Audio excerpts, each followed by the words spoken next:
လူလာမလောက်တာကွာလူလာမဆန့်တယ်မဟုတ်ဘူးသူ့ချိန်နဲ့ဒီကောင်ကြီးကလည်းအပေါ်ကလှုပ်တယ်ကွာပေါ်မှာလှုပ်နေ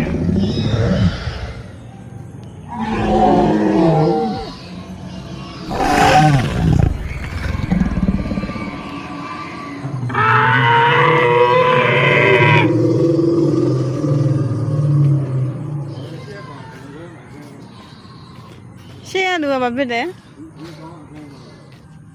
ဟဲ့ကောင်ကဟုတ်လားအဲ့လည်းကိုသိရပဲပေါ့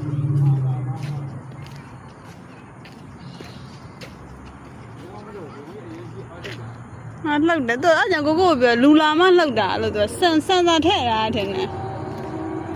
လူလာမလှုပ်ပြ